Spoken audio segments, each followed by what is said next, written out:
मां सरस्वती के चरणों में मैं शतशत नमन करता हूं। भारत माता का मैं वंदन और अभिवादन करता हूं, जिनके स्मृति प्रीत्यर्थ इस कार्यक्रम को हमने आयोजित किया है। ऐसे भारत माता के वे लाडले सपूत विनायक दामोदर सावरकर, इनकी प्रतिमा का भी मैं अभिवादन करता हूं।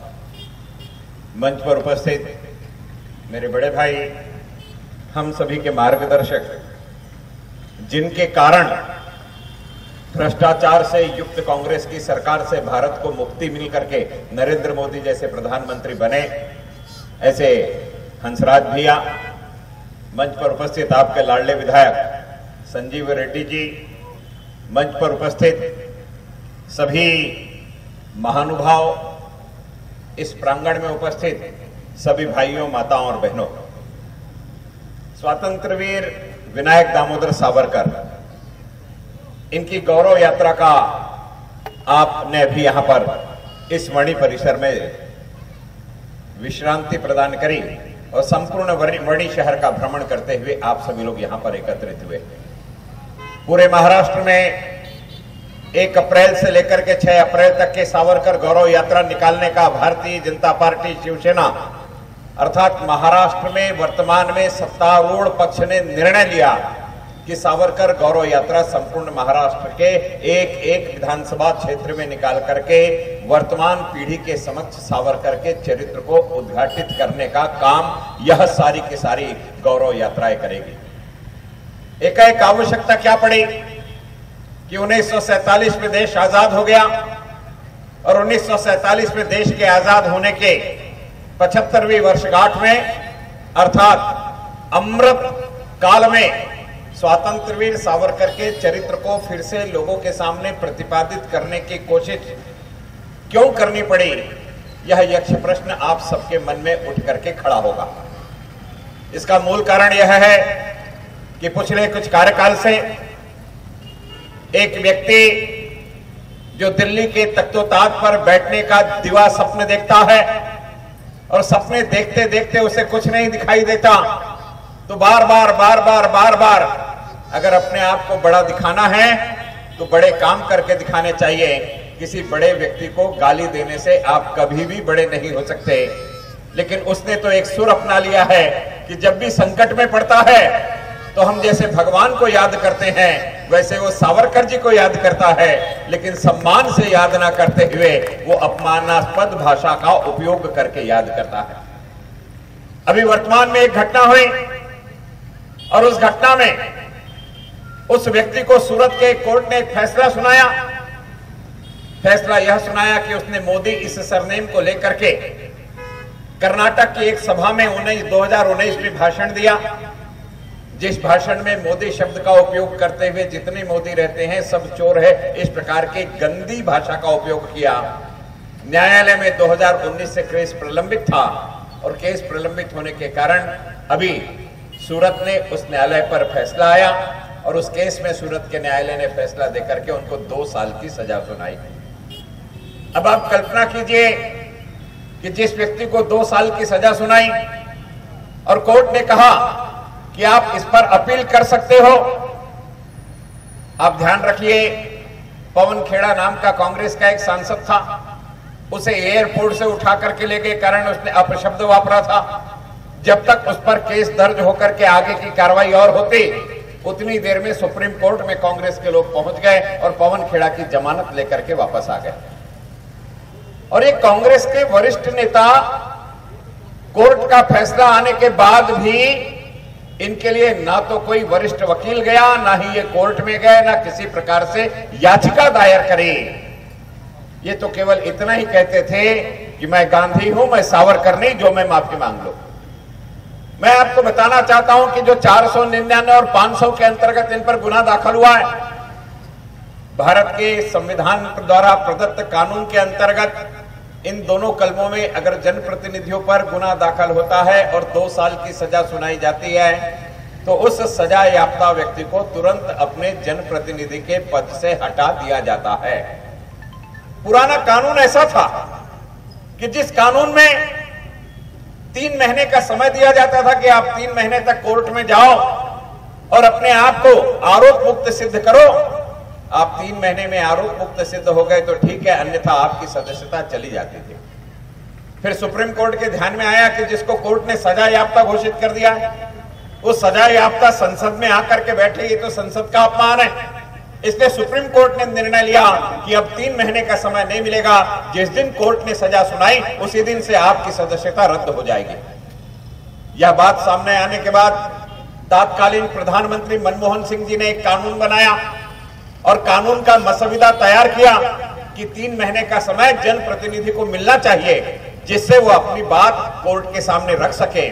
और उस कानून को लोकसभा में रखने के लिए जो मसौदा तैयार किया था वो राहुल गांधी के पास देखने के लिए भेजा। अब राहुल गांधी जी को सबसे बड़ा देशभक्त बनना था। उन्होंने मनमोहन सिंह ने जो कानून बना करके भेजा था उस कानून को फाड़ करके फेंक दिया। और कानून को फाड़ करके फेंक करके वो कहते हैं कि ऐसे कानून की आवश्यकता नहीं जिसके कारण सजा याफ्ता संसद में आकर के बैठे। अब आप कल्पना कीजिए कि मनमोहन सिंह जी ने अगर कानून बनाया रहता तो राहुल गांधी को 3 महीने कोर्ट में जाने को मिलते थे। अब वो कानून न बनने देने के लिए राहुल गांधी ने अपने हाथ से अगर उसको फाड़ दिया तो अपनी रस्सी से अपने आप को फांसी लगाने का काम राहुल गांधी ने किया कि नहीं किया? अब इससे कोई खुश हुआ हो चाहे नहीं हुआ हो, लेकिन मनमोहन सिंह जी तो बड़े खुश हुए हो गए कि ये नालायक ने मेरा पन्ना फाड़ करके फेंका था। अपने आप को ज्यादा विद्वान समझ रहा था। अब उस अपनी आत्मकुंठा को निकालने के लिए एक पत्रकार ने उनसे पूछा कि अगर आपने माफी मांग ली रहती तो शायद आपको सजा नहीं मिलती। तो उन्होंने कहा कि मैं गांधी हूं, मैं कोई सावरकर नहीं। आप कल्पना कीजिए, सावरकर की तुलना क्या इस व्यक्ति से हो सकती है राहुल गांधी के साथ में? कहां स्वतंत्र वीर विनायक दामोदर सावरकर और कहां ये जिसे बच्चे भी पप्पू कह करके पुकारते हैं। अब कल्पना कीजिए, क्या दोनों की तुलना हो सकती है? सावरकर प्राइमरी में पढ़ते थे और प्राइमरी में पढ़ते समय एक भाषण स्पर्धा थी। उस भाषण स्पर्धा में, वक्तृत्व स्पर्धा में सावरकर ने एक भाषण दिया और विनायक दामोदर सावरकर का भाषण से उन्हें प्रथम पुरस्कार मिल गया। प्रथम पुरस्कार मिलने के बाद जजेस ने उनको सत्कार किया। सत्कार करने के बाद व्यक्तिगत तौर पर विनायक दामोदर सावरकर को बुला करके एक जज ने पूछा कि तुमको भाषण किसने लिख करके दिया है? विनायक राव ने कहा कि भाषण मैंने लिखा है। उन्होंने कहा इतनी कम उम्र में इतनी अच्छी भाषण, इतनी अच्छी भाषा, इतना अच्छा लालित्य और इतनी अच्छी प्रस्तुति आपने की, ये तो संभव नहीं। किसी ने लिख के दिया होगा, किसी ने आपका ट्रायल कराया होगा, तभी जाकर के आप इतना अच्छा भाषण दे सके। वो छोटी सी उम्र का प्राइमरी में पढ़ने वाला विनायक, उसने उस निर्णायक से कहा कि अगर तुमको मौका मिला तो तुम ज्ञानेश्वर को भी बुला करके पूछोगे कि इतनी सी छोटी सी उम्र में ज्ञानेश्वरी कैसे लिख दिया करके। अब आप कल्पना कीजिए कि एक प्राइमरी का लड़का अगर निर्णायक को इस प्रकार से उत्तर देता है तो हिंदी में कहावत है कि दूध के पूत के पांव तो पालने में दिखाई देने लगते हैं। और यह सारा का सारा चित्र एक उदाहरण से आपके समक्ष हो जाता है। यही विनायक दामोदर सावरकर अपने विद्यार्थी जीवन में विदेशी कपड़ों की होली जलाने का निर्णय लेता है। भारतीय स्वतंत्रता के संग्राम के इतिहास में सबसे पहले विदेशी वस्तुओं की होली जलाने का निर्णय अगर किसी ने लिया तो उस महापुरुष का नाम विनायक दामोदर सावरकर था। सावरकर जी के विदेशी कपड़ों की होली जलाने के 21 साल के बाद में महात्मा गांधी जी ने विदेशी कपड़ों की होली जलाई, पहले विनायक दामोदर सावरकर जी ने जलाई। और वो होली जलाते समय सारे विद्यार्थियों को एकत्रित करके सावरकर जी ने होली जलाई। और होली जलाते समय प्रमुख वक्ता के रूप में लोकमान्य बाल गंगाधर तिलक को वहां पर बुलाया और प्रास्ताविक भाषण, जैसा अभी संजीव रेड्डी जी ने किया, उस होली दहन के कार्यक्रम का प्रास्ताविक भाषण स्वतंत्र वीर सावरकर ने किया। जब लोकमान्य बाल गंगाधर तिलक अपना भाषण देने के लिए खड़े हुए तो उनके मुख से एक शब्द निकला कि जब मैं विनायक का भाषण सुन रहा था और उसके अंतर्मन में धधक रही राष्ट्रभक्ति की ज्वाला को देख रहा था तो विदेशी कपड़ों से जलने वाली ज्वाला तो दूर की बात है, मुझे ऐसा लगा कि मेरे महाराष्ट्र में शिवाजी फिर से पैदा हो गया है। जिस सावरकर को विद्यार्थी जीवन में लोकमान्य बाल गंगाधर तिलक ने कहा हो कि इस महाराष्ट्र में शिवाजी फिर से पैदा हो गया है, उससे ये पप्पू की तुलना करेंगे क्या? अनायास कार्यक्रम भी आपने लोकमान्य बाल गंगाधर तिलक के तिलक चौराहे पर रखा है, और यही तिलक ने विद्यार्थी जीवन में कहा था कि मुझे लगता है कि फिर से महाराष्ट्र में शिवाजी ने जन्म ले लिया है। इतना ही नहीं, मेरी बहनों ने यहां पर एक बड़ा सुंदर गीत प्रस्तुत किया, जयोस्तुते। ये जयोस्तुते गीत स्वतंत्र वीर सावरकर ने बुढ़ापे में नहीं लिखा। स्वतंत्र वीर सावरकर जिस समय फर्गुसन महाविद्यालय में पढ़ते थे, उस समय स्वतंत्र वीर सावरकर ने यह गीत लिखा, और वह गीत इतना अमर हो गया कि आज भी हम जयोस्तुते इस गीत को गा करके स्वतंत्र वीर विनायक दामोदर सावरकर को याद करके यहां पर एकत्रित होते हैं। अर्थात जिसकी नौजवानी में इतने लालित्यपूर्ण तरीके से भारत माता की वंदना को वंदित किया गया हो, वो विनायक दामोदर सावरकर की तुलना इस पिद्दी से नहीं हो सकती। ये कहने में किसी प्रकार की कोई अतिशयोक्ति नहीं है। मैं क्या क्या बताऊं विनायक दामोदर सावरकर जी के बारे में। विनायक दामोदर सावरकर जी ने एक दिन अखबार पढ़ा। अखबार में खबर छपी थी कि यूके में जो हिंदुस्तानी रहते हैं, उन हिंदुस्तानियों ने उच्च शिक्षा के लिए हिंदुस्तान के नौजवानों को ब्रिटेन में बुलाया है, और उसकी शर्त रखी है कि जो अपने शिक्षा का उपयोग भारत के स्वतंत्रता आंदोलन में और भारतीयों के उत्थान के लिए करना चाहता है, वही विद्यार्थी को यहां पर स्कॉलरशिप देकर के पढ़ाया जाएगा। आप कल्पना कीजिए कि एडवर्टीजमेंट देख करके विनायक दामोदर सावरकर लोकमान्य बाल गंगाधर तिलक के पास में गए। उन्होंने कहा कि श्यामजी कृष्ण वर्मा ने यह एडवर्टीजमेंट दिया है, और मैं भारत माता की सेवा के लिए विदेशों में जाकर के उच्च शिक्षित होकर के बैरिस्टर की डिग्री लेना चाहता हूं, और जिन लोगों के ऊपर में आतताई अंग्रेज अनावश्यक गैर कानूनी तरीके से जुल्म ढा रहे हैं, उनके लिए कानून की ढाल बनकर के खड़ा रहना चाहता हूं। लोकमान्य बाल गंगाधर तिलक ने श्यामजी कृष्ण वर्मा के नाम से एक चिट्ठी लिखी, और उस चिट्ठी के आधार पर स्वतंत्र वीर सावरकर अर्थात विनायक दामोदर सावरकर लंदन के भारत भवन में रह करके बैरिस्टर की पढ़ाई करने लगे। हंसराज भैया 1907 की बात है। 1907 यानी 1857 को 50 साल पूरे लंदन में 1907 के अप्रैल महीने में बड़े जश्न मनाए जा रहे थे। जश्न किस लिए मनाए जा रहे थे कि 1857 की लड़ाई में अंग्रेजों ने किस प्रकार से हिंदुस्तानियों को मट्टी पलीद किया, उसकी गाथाएं गा गा करके पूरे इंग्लैंड में जश्न मनाए जा रहे थे। ये नौजवान वहां बैठ करके व्याकुल हो रहा था, क्या मेरे हिंदुस्तान की जनता इतनी कमजोर है कि उनको मट्टी में मिलाने का काम अंग्रेजों ने किया, और 7 समुद्र दूर बैठ करके अपने उत्साह के साथ में वो 1857 को कैसे कुचला, इसका जश्न मना रहे हैं। इस विद्यार्थी के मन में एक प्रश्न खड़ा हुआ।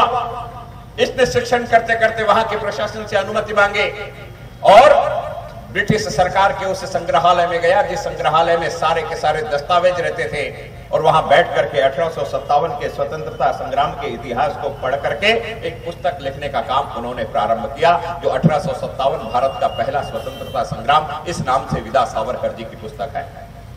अब कल्पना कीजिए, ये पुस्तक को छपने से पहले अंग्रेजों ने प्रतिबंधित कर दिया।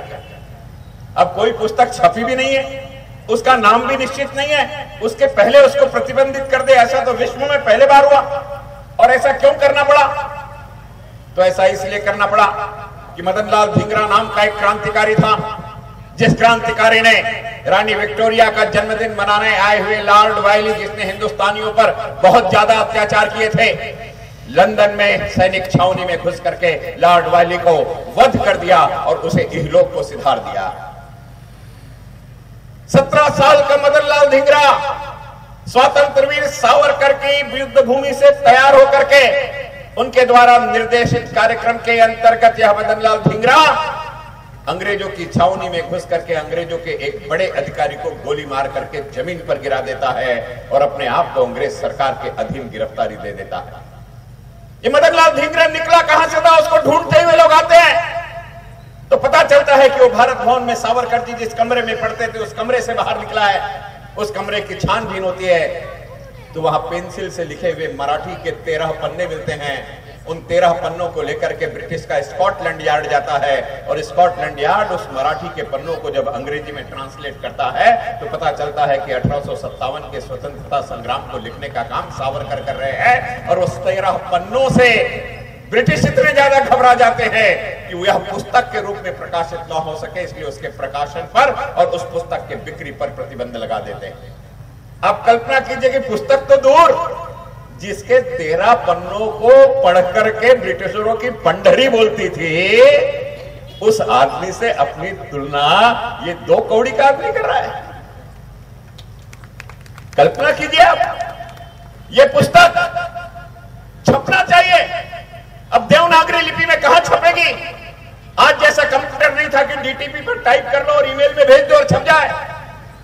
उस समय जिंक के एक अक्षर होते थे, उसका ब्लॉक बनता था और ब्लॉक बनने के बाद में छपाई होती थी।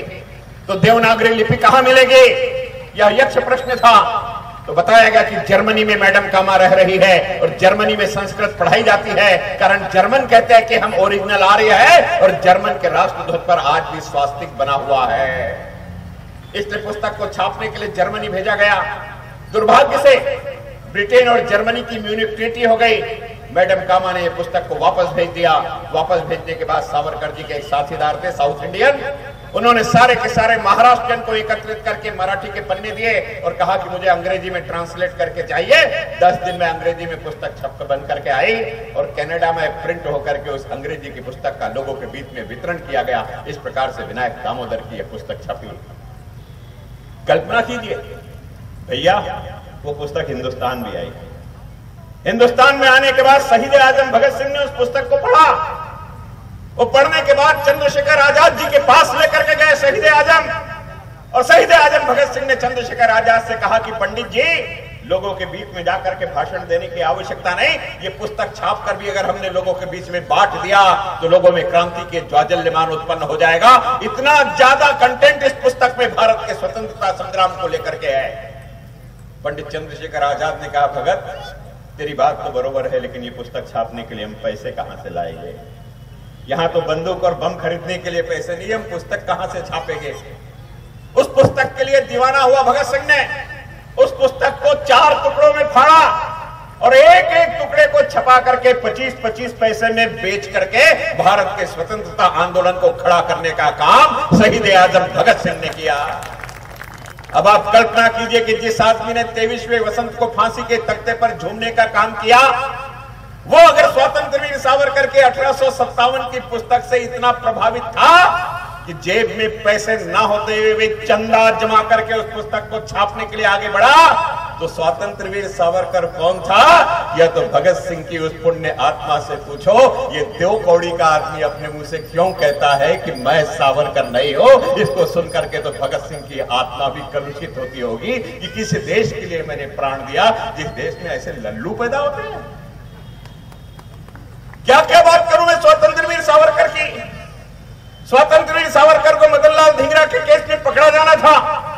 दौड़ते दौड़ते स्वतंत्र वीर सावरकर 13, 14, 15 किलोमीटर समुद्र के किनारे चले गए और समुद्र के किनारे जाने के बाद स्वतंत्र वीर सावरकर के मन में एक छवि आने लगी कि मदन लाल धिंगरा मेरे घर आता था, वो मुझसे कहता था कि मुझे क्रांति में जोड़ो, मैं उसको डांट करके भगा देता था, बार बार डांट करके भगाता था। एक दिन मैं पुस्तक लिख रहा था और मदन लाल मेरे सामने आ गया। मुझे गुस्सा आया कि पुस्तक लिखने में क्यों बाधा बन रहा है। मैंने उससे कहा कि इस लकड़ी के टेबल पर हाथ रख। उसने हाथ रखा, मेरे हाथ में कागज में छेद करने का दाभन था। मैंने वो दाभन निकाल करके मदन लाल धिंगरा के हाथ में मारा। दाभन आर पार हो गई, हाथ से खून बहने लगा, लेकिन धिंगरा के उठ से ना उफ निकला ना आंखों से आंसू बहे। सावरकर की आंखों में आंसू आ गए। उन्होंने धिंगरा के हाथ की बैंडेज की और बैंडेज करके कहा कि संकट के समय भी जिसके आंखों में आंसू नहीं निकलते और मुंह से उफ नहीं निकलता, वही देश के लिए मर सकता है। इसलिए मेरे स्वतंत्रता संग्राम में तुम मेरे साथ मिलकर के काम करो। और हाथ का घाव सूखने से पहले वायली की वध करने का काम जिसने किया, ऐसा क्रांतिकारियों का सूत्रधार सावरकर उस मदनलाल धिंगरा के एक एक क्षण को याद करता है और सावरकर की लेखनी से कविता प्रस्फुटित होती है। उस कविता का नाम होता है सागरात प्राण तड़मड़ला करके। कल्पना कीजिए कि वेदना के कार्यकाल में भी जिसका साहित्य किसी भी प्रकार से नहीं छूटता, वो विनायक दामोदर सावरकर। और ये व्यक्ति जो आटा भी लीटर से बेचने की बात करता है, ये विनायक दामोदर सावरकर से अपनी तुलना करता है। पिद्दी क्या बताया विनायक दामोदर सावरकर जी के बारे में? 1920 में यंग इंडिया नाम का एक पेपर निकलता था। 1910 में स्वातंत्रवीर सावरकर को डबल उम्र कैद की सजा सुना दी गई। आप कल्पना कीजिए, 27 साल के विनायक दामोदर सावरकर इंग्लैंड में गिरफ्तार किया गया। मुकदमा इंग्लैंड में चलना चाहिए था, कारण मदन लाल धिंगरा ने इंग्लैंड में जाकर के वाइली की वध किया था, लेकिन मुकदमा वहां न चलाते हुए हिंदुस्तान लाया गया। कारण हिंदुस्तान के वाइसराय के अंतर्गत मुकदमा चलेगा तो जरूर यहां पर अपनी मनचाही शिक्षा दे देंगे। अगर वहां चलेगा तो हो सकता है एक आधा ईमानदार जज बैठा हो तो स्वातंत्रवीर सावरकर को माफ कर दे, इसलिए उनको निकाल करके यहां लाया जाता है। और ये विनायक दामोदर सावरकर जो सागरात प्राण तरणमंडला पर कविता करता है, ये विनायक दामोदर सावरकर अक्षांश और रेखांश देख करके उस पानी के जहाज में जब नागपुर लाए, जब हिंदुस्तान लाया जा रहा होता है, तब देखता है कि ऐसा कौन सा राष्ट्र है जिसके साथ में सैनिकों के कैदियों के हस्तांतरण का समझौता ब्रिटेन का नहीं हुआ। फ्रांस और ब्रिटेन दोनों के आपस में लड़ाई होती है, इसलिए विनायक दामोदर सावरकर निर्णय लेते हैं कि मैं इस समुद्र के जहाज से कूद करके वहां जाऊंगा और फ्रांस की सरजमी पर चले जाऊंगा। तो अगर मैं फ्रांस की सरजमी पर गया तो अंग्रेज सरकार मुझे दोबारा गिरफ्तार नहीं कर सकती। विनायक दामोदर सावरकर पानी के जहाज में बैठने से पहले अपने एक मित्र को पत्र लिखते हैं, बंदरगाह का नाम देते हैं कि मैं इस बंदरगाह में आऊंगा, तुम मुझे लेने के लिए आना। पानी का जहाज जाते रहता है। अंदाज से स्वातंत्रवीर सावरकर आपस की चर्चा से पता चलता है कि अब कुछ देर में फ्रांस पहुंचने वाले हैं। सावरकर सारे सैनिकों से कहते हैं कि मुझे शौचालय में जाना है। अब शौचालय जाने का बहाना इसलिए बताते हैं कि केवल शौचालय जाते समय ही उनकी हथकड़ियां और बेड़ियां खोली जाती थी। हथकड़ियां बेड़ियां खोल करके सावरकर को शौचालय के अंदर भेजा जाता है। आप कल्पना कर सकते हैं, जिस गड्ढे में हम शौच करते हैं ना, उस गड्ढे से कूद करके समुद्र में सावरकर जी जाते हैं और समुद्र में तैर करके अनेक किलोमीटर की दूरी तय करते हुए उस जहाज से भी तीव्र गति से आगे जाकर के फ्रांस की सरजमी को सावरकर जाकर के चूम लेते हैं। वो थका हुआ तैर करके आया हुआ सावरकर और पीछे जहाज से जा रही ब्रिटिश सेना, उसके बावजूद सावरकर दौड़ते दौड़ते फ्रांस में जाता है और एक फ्रांसीसी पुलिस वाले को पकड़ करके कहता है कि तुम्हारा और ब्रिटेन के बीच में कैदियों के हस्तांतरण को लेकर के कोई समझौता नहीं है, वो तुम्हारा शत्रु राष्ट्र है, इसलिए मुझे इनके हवाले मत करो। वो अनपढ़ निपट गवार फ्रांसीसी पुलिस वाला नहीं समझ पाता है। ब्रिटिश सैनिक आकर के स्वातंत्रवीर सावरकर को गिरफ्तार कर लेते हैं, अन्यथा स्वातंत्रवीर सावरकर ब्रिटिशों की कैद से मुक्त होकर के फ्रांस में अपना जीवन जग रहा होता। और जो सावरकर इतने अथाह समुद्र में मांसाहारी जलचरों के बीच में अपने प्राण जोखिम में डाल करके भारत माता की वंदना करते हुए फ्रांस की सरजमी पर जाता है, उस गौरवशाली परंपरा का निर्वहन करने वाले सावरकर के साथ ये सोने के चम्मच से पानी पीने वाले लोग अपनी तुलना कर सकते हैं क्या? ये प्रश्न लोगों के समक्ष रखने के लिए भारतीय जनता पक्ष ने इस यात्रा का आयोजन किया है। इतना ही नहीं है, हिंदुस्तान में सावरकर आते हैं। हिंदुस्तान में सावरकर आने के बाद जो उनको उम्र कैद की सजा होती है, उम्र कैद की सजा तो एक होती है, सावरकर को दो उम्र कैद की सजा होती है। और दो उम्र कैद की सजा होती है तो सावरकर खुद बैरिस्टर थे, वो अपना विषय प्लीड करके कहते हैं कि मुझे दोनों सजाओं को एक साथ दे दो। तो कहते हैं कि नहीं, एक सजा समाप्त होने के बाद दूसरी उम्र कैद की सजा शुरू होगी। अब देखो, इस संकट के काल में भी सावरकर कहते हैं कि चलो कुछ भी हो, मुझे 2 उम्र कैद की सजा देख करके ब्रिटिश सरकार ने यह तो मान लिया कि हिंदू धर्म में पुनर्जन्म की व्याख्या की गई है। अब आप कल्पना कीजिए कि संकट के काल में भी अपने धर्म के प्रति आस्था को प्रकट करने का काम विदा सावरकर कहते हैं। और उस जज से कोर्ट में सावरकर कहते हैं कि तुमने मुझे 2 उम्र कैद की सजा तो सुना दी, लेकिन क्या इतने दिन तक के हिंदुस्तान में तुम्हारा शासन रहने वाला है क्या? और जो उस विपरीत वातावरण में भी अंग्रेजों को चुनौती देता था, चैलेंज देता था, सीना डट करके खड़ा हो जाता था, उस आदमी से ये व्यक्ति अपनी तुलना करेगा? भैया ये पूछ रहा है कि मैं माफी क्यों मांगू? अरे इसने तो उसी दिन कोर्ट में माफी मांगी थी जिस दिन कहा था कि चौकीदार चोर है। अब जिसने एक बार माफी मांग लिया हो वो कहता है कि मैं माफी क्यों मांगू? अरे अभी दोबारा फिर मांगेगा सूरत में, दोबारा फिर मांगेगा सूरत में जाकर के माफी। आप देखेंगे ज्यादा दिन नहीं, इसी महीने भर के अंदर उसको दोबारा माफी मांगते हुए आप देखेंगे। फिर उससे पूछना कि सावरकर कौन है, पूछना सावरकर कौन है। वो कहता है कि मैं गांधी हूं, गांधी। एक कवि ने कविता लिखी है, राजनीति के हाथों नंगा हो रहा है गांधी और राजघाट पर चुपके चुपके रो रहा है गांधी।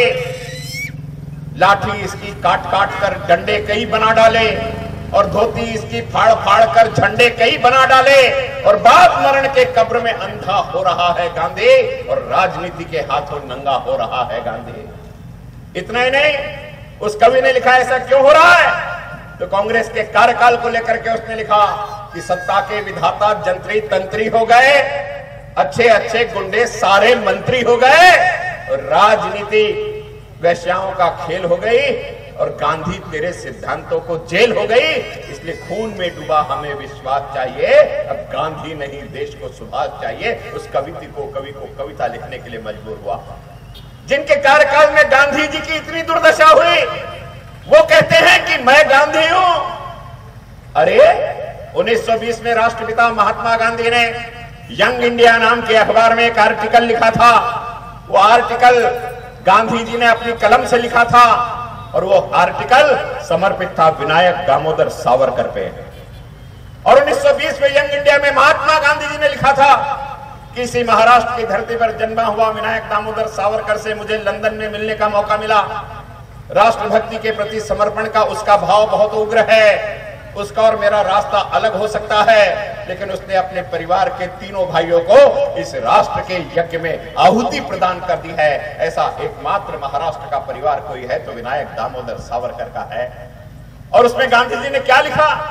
ये ब्रिटिश जो है इनके खाने के दांत कुछ और दिखाने के दांत और है। ये हम पर अत्याचार ही कर सकते हैं, हमसे सहानुभूति नहीं रख सकते हैं। ये मुझे देरी से समझा, ये विनायक दामोदर सावरकर को पहले समझ गया था। ये 1920 में राष्ट्रपिता महात्मा गांधी लिखते हैं। अरे हमारा तो छोड़ो यार, कम से कम गांधी जी की पुस्तक पढ़ लिए रहते, वो लेख पढ़ लिए रहते तो तुम्हारे मुखार बंद से ऐसे गंदे शब्द नहीं निकलते कि मैं गांधी हूं, मैं सावरकर नहीं।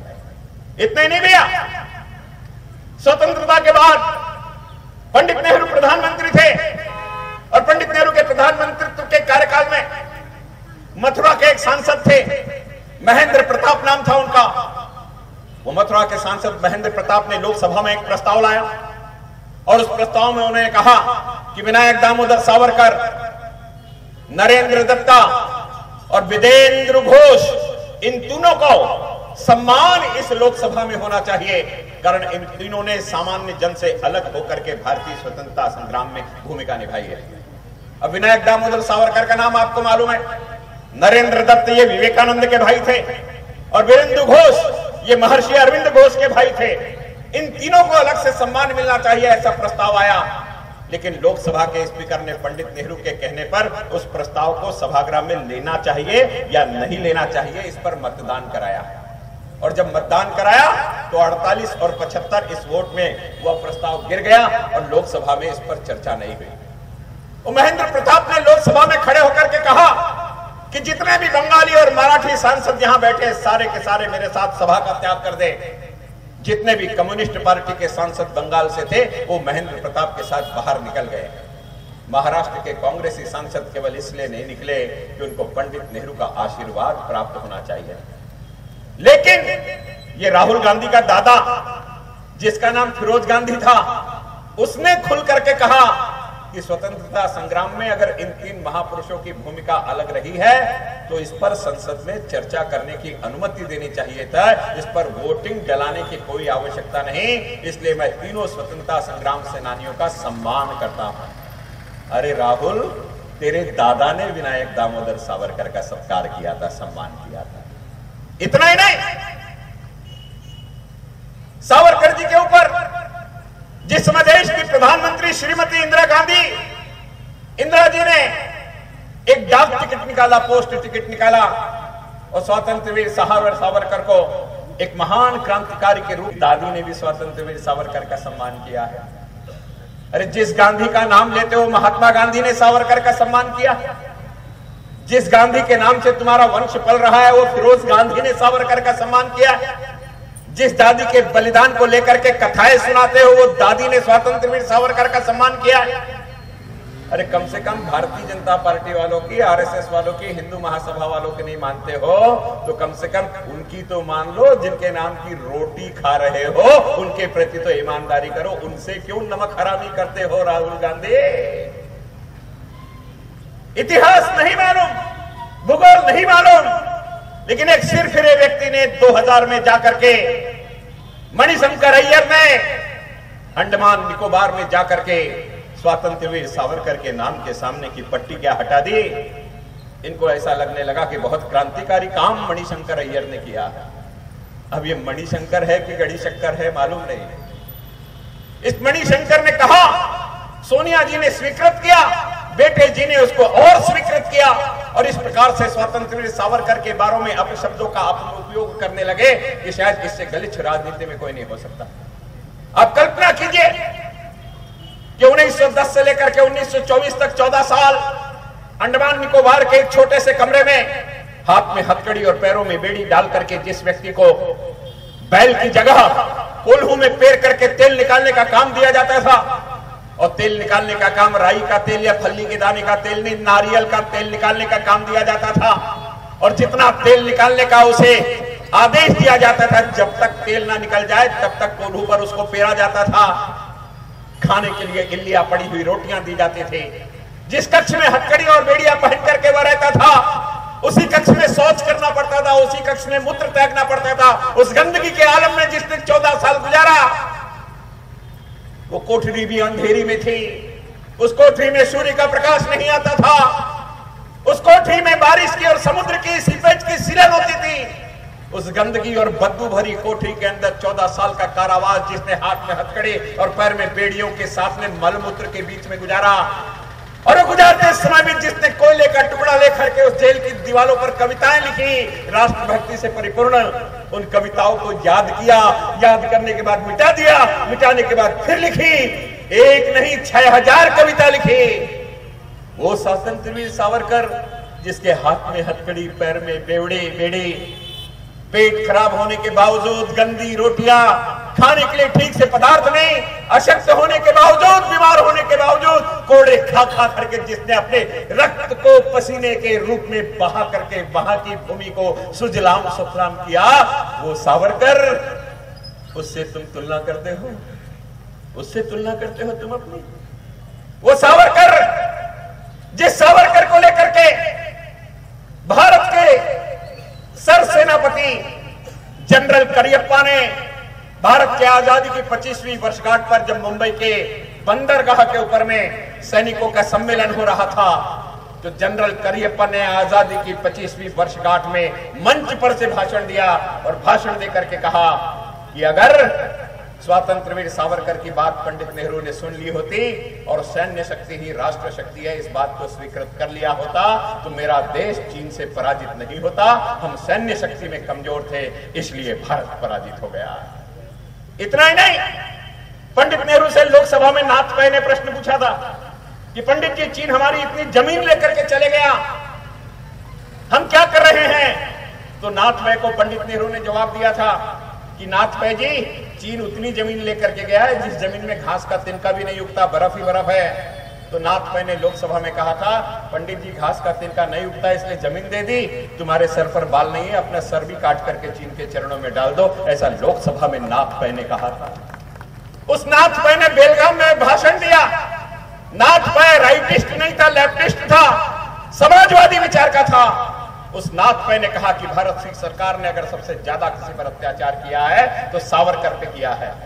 अगर सावरकर के राजनीतिक विचारधारा से कांग्रेस की सरकार स्वीकृति प्रदान नहीं करती तो सावरकर की राजनीतिक विचारधारा को बाजू में रख करके सावरकर ने जो लेखनी लिखी है उसके आधार पर साहित्य का ज्ञानपीठ पुरस्कार तो उसको प्रदान किया जा सकता था, और कर देते तो सावरकर सम्मानित नहीं होता, ज्ञानपीठ पुरस्कार को सम्मान मिल जाता कि वो सावरकर को प्रदान किया जा रहा है। इस प्रकार से नाथ पे नाम का सांसद कहता है।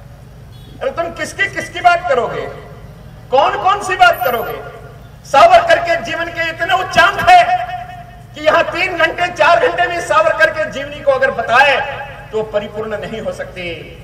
जिस समय डॉक्टर बाबा साहब अंबेडकर ने निर्णय लिया कि कालाराम मंदिर के दर्शन करने के लिए मैं जाऊंगा, तो ब्राह्मण कुल में उत्पन्न होने के बावजूद जाति प्रथा यह भारत के समाज के ऊपर में कलंक है, और मंदिर में दर्शन करने का अधिकार प्रत्येक समाज को है। इसलिए भीमराव अंबेडकर जी को काला मंदिर में दर्शन करने देना चाहिए। उस आंदोलन को समर्थन देने का काम विदा सावरकर जी ने किया।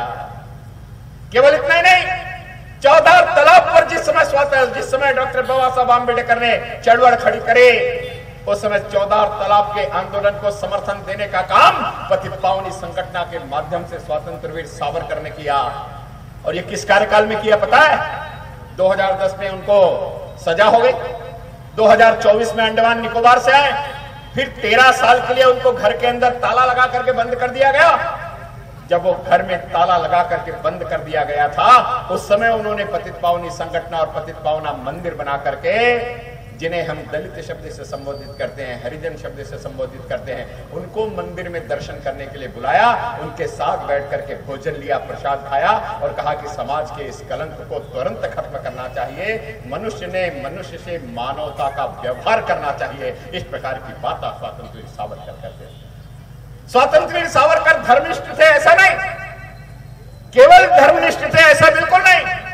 हम स्वतंत्र वीर सावरकर को केवल हिंदुत्व के चश्मे से ना देखे, एक वैज्ञानिक चश्मे से भी देखने की आवश्यकता है। लोग चर्चा करते हैं कि स्वतंत्र वीर सावरकर जी ने गौ हत्या को समर्थन किया है। अरे इतिहास पढ़ो और सोचो कि किस संदर्भ में कहा है।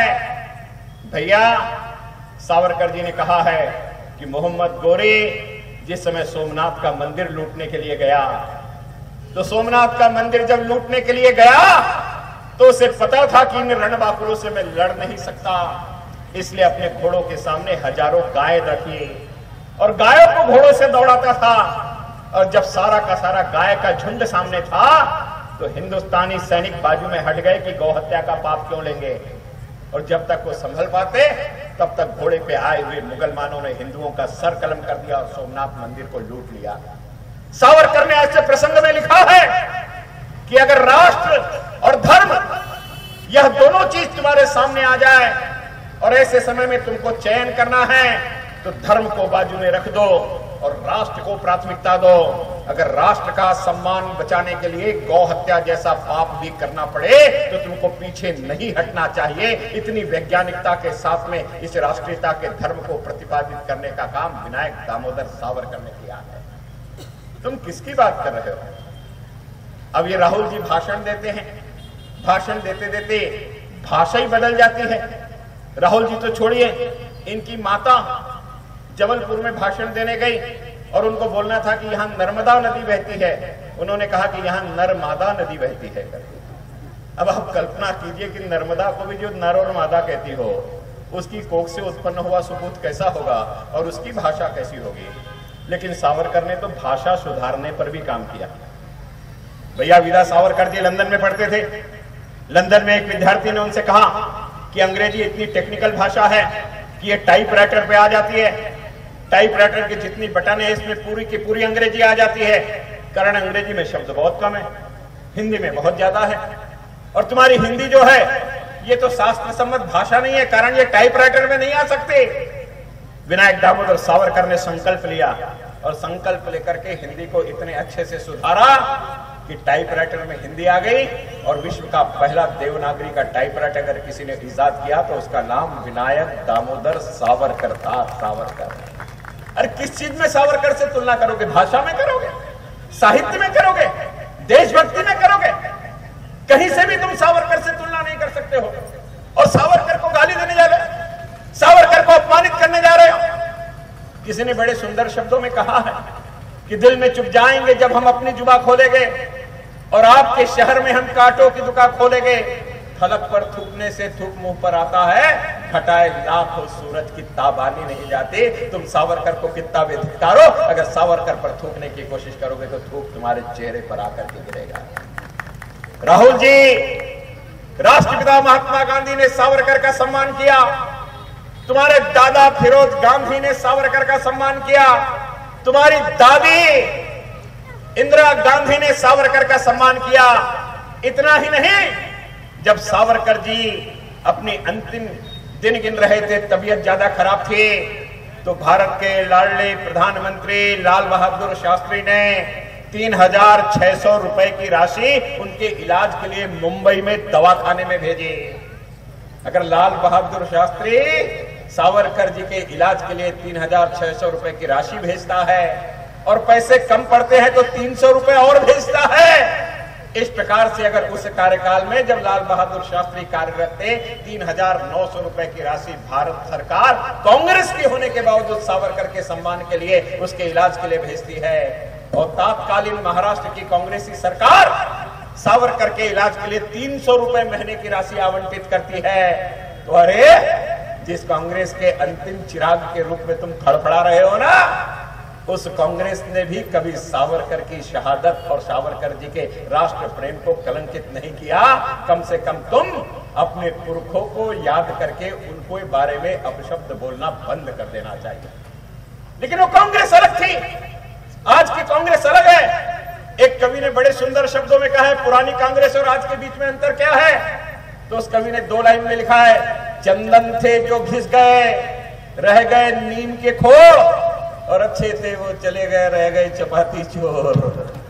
अब आप कल्पना कीजिए कि जो चपाती चोर है, इनसे आप स्वतंत्रवीर सावरकर के बारे में अच्छी बात करना चाहते हैं।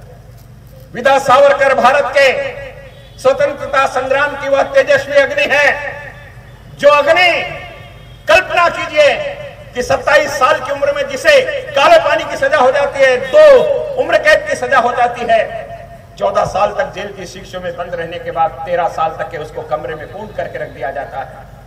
अर्थात 27 साल से लेकर के 54 साल तक के उसका संपूर्ण यौवन जेल की शिक्षों के अंदर बंद हो जाता है।